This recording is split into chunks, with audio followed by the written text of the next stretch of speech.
చెప్పాలా? రెడీయా? టిఆర్ఎస్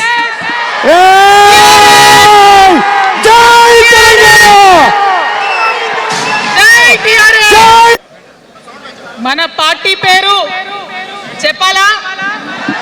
రెడీయా? టిఆర్ఎస్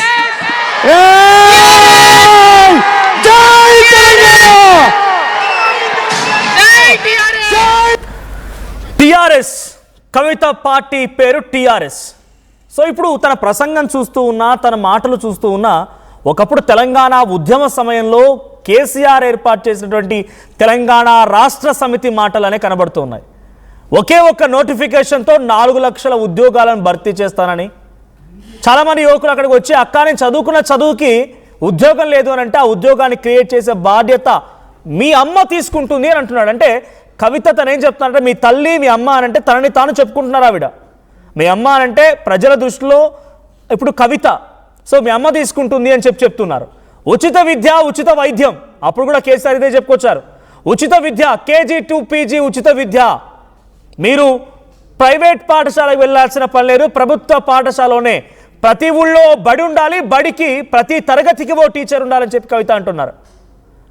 ఉచిత వైద్యం విషయంలో కూడా ఇదే రకంగా మన హాస్పిటల్స్ అన్నింటినీ కూడా కార్పొరేట్ హాస్పిటల్ తనిఖీలో చేస్తామని చెప్పి కేసీఆర్ నాడు టీఆర్ఎస్ పార్టీ ఆవిర్భవించిన సమయంలో చెప్పుకొచ్చారు.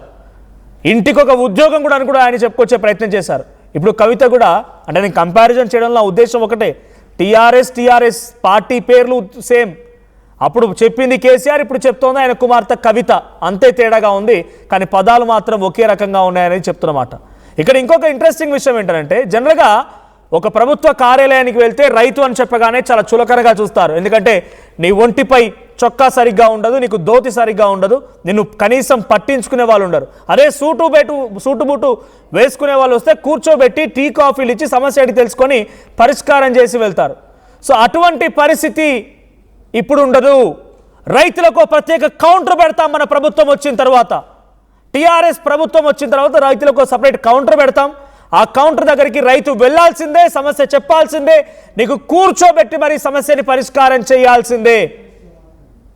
ఇవన్నీ కూడా గతంలో తెలంగాణ ఉద్యమ సమయంలో చెప్పుకున్న మాటలు.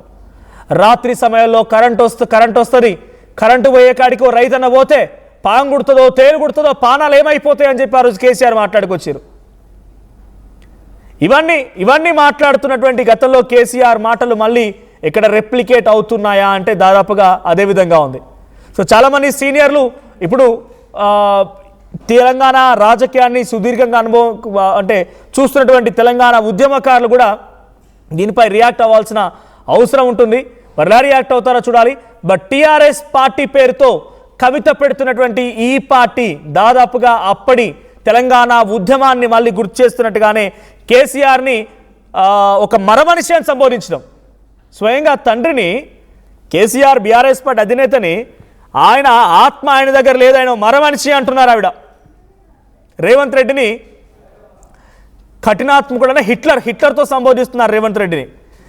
రాత్రి సమయంలో కరెంట్ వస్తుంది, మళ్ళీ రేవంత్ రెడ్డి పుణ్యమా అని చెప్పి దయా అని చెప్పి మళ్ళీ మన రైతన్నలు గోసపడే పరిస్థితి వచ్చిందని చెప్పి తను సంబోధిస్తున్నారు. సో టీఆర్ఎస్ పార్టీ తెలంగాణ రాష్ట్ర సేన అనేటువంటి పార్టీ జెండాను కూడా మీరు చూస్తూ ఉన్నారు.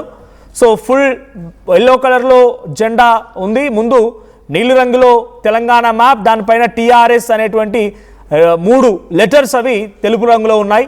సో కింద olive green, so yellow blue and green, మేము చెప్పినట్టుగానే ఎల్లో బ్లూ అండ్ గ్రీన్ 3 రంగుల కాంబినేషన్లతో ఆ పార్టీ జెండా ఉంది. ఇది ఆ జెండా. సో ఇక్కడ దీనికి ఎటువంటి సంకేతం ఉంది, ఉందని విశ్లేషిద్దాం. బట్ బిఫోర్ దాట్ ఒకసారి తన పార్టీ పేరును కవిత అనౌన్స్ చేశారు, ఒకసారి మళ్ళీ ఆ వీడియో చూద్దాం. మన పార్టీ పేరు చెప్పాలా? రెడీయా? టిఆర్ఎస్